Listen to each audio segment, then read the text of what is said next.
Today's topic is quite the head-scratcher. A U.S. lawmaker, Repier Lance Gooden, has floated the idea of putting crypto ATMs in federal buildings. That's intriguing. So, he's basically suggesting that our government spaces could soon have these digital asset machines, right? Exactly. He sent a letter to the acting head of the General Services Administration, Stephen Ahikian, to kick off a conversation about exploring this idea. He suggests it could act, as an educational resource and a nod to the evolving landscape of financial technology. Interesting. And this all ties back to, if I'm hearing correctly, a sort of alignment with former President Trump's crypto vision. Yeah, that's spot on. He's referencing some of Trump's crypto goals. It's like he wants the government to signal that they're on board with these advances. That sounds like quite the statement. What really piques my interest is, did Gooden disclose any personal stakes in the crypto world? I mean, potential conflicts can be a big deal here. That's a great question. And actually, according to the reports, since taking office in 2019, he hasn't held investments in cryptocurrency or ATM companies. Yet there's a twist. That's reassuring. He hasn't yet filed financial disclosures for 2025, which leaves some room for debate. That does seem odd. Without those disclosures, it's a bit murky whether there's any behind-the-scenes interest, right? Yeah, exactly. It's something to keep an eye on. But the proposal itself is primarily aimed at showcasing and educating on digital financial tech. Right. Now, I'm curious about the logistics. The GSA usually handles space for ATMs from federal credit unions, but are they even allowed to manage crypto ATMs that are linked to, private companies? That's one of the big points of uncertainty. The current regulations are a bit ambiguous on whether digital asset ATMs, like those from companies such as Bitcoin Depot or CoinFlip, fall under their jurisdiction. I see. So, even if the idea sparks conversation, the real authority to move forward might still require explicit legislative backing? Right, exactly. Gooden's proposal would likely need an act of Congress to officially authorize funding and expand regulatory oversight to accommodate these new technologies. Yep, that makes sense. And on another note, there's been chatter in the Senate too, right? Something about placing guardrails around crypto ATMs to prevent fraud, especially targeting vulnerable populations? Absolutely. In February, Senator Dick Durbin introduced the Crypto ATM Fraud Prevention Act, which is intended to impose common sense measures against fraud. This proposal and the Senate bill seem to be two sides of the same coin, one pushing innovation, the other protecting consumers. That's quite the balancing act. Yet I wonder, does promoting crypto ATMs as an educational resource really mitigate the risk of potential fraud? It sounds like there's a tension here between encouraging innovation and managing risk. You're right, and that's a valid critique. While the educational angle is appealing, it doesn't eliminate the inherent risks associated with crypto transactions. It's a bit like saying, hey, look at this fancy gadget, without fully ensuring safety features are in place. Yep, I get you.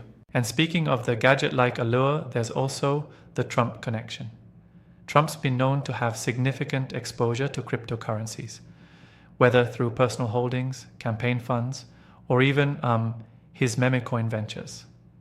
How much do you think that influences proposals like these? It's tough to measure exactly, but it's clear that there's a political dimension. By citing Trump's crypto vision, Gooden is aligning his proposal with a recognizable brand, so to speak. Branding can be very powerful. Exactly. It's sort of leveraging popularity while pushing regulatory boundaries. But here's another angle.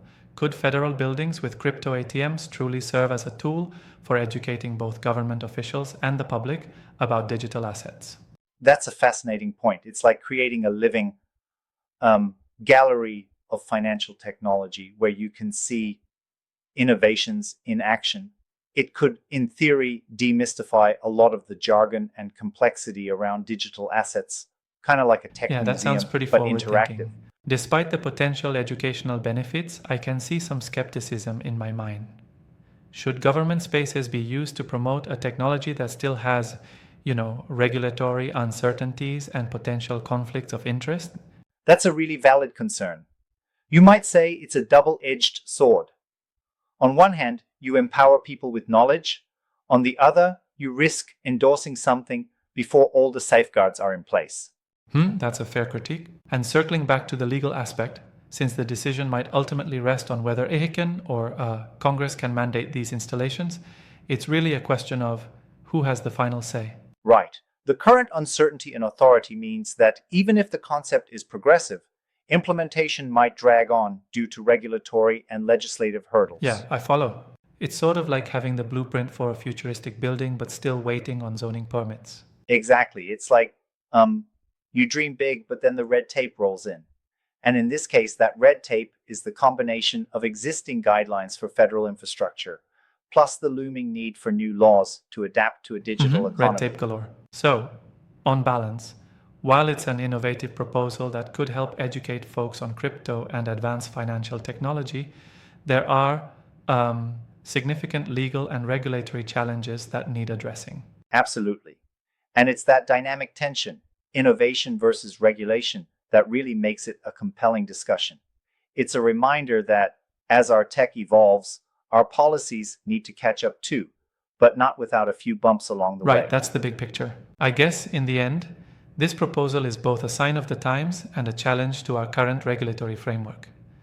A challenge that might ultimately shape the future of how governments interact with emerging technologies. Yep, well put. It'll be interesting to see if the idea gains traction, gets adapted, or remains just a creative proposal on paper. It's like a glimpse into what might be as much about education as it is about innovation and regulation. Indeed, it's a fascinating intersection. Thanks for diving into all these layers with me.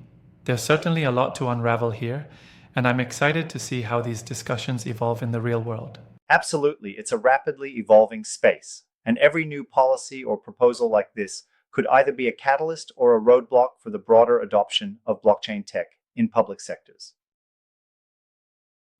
Exactly. Well, here's to watching the intersection of technology, politics, and regulation shape up. Thanks for such an insightful conversation. Anytime, it's been a blast discussing these innovative ideas with you.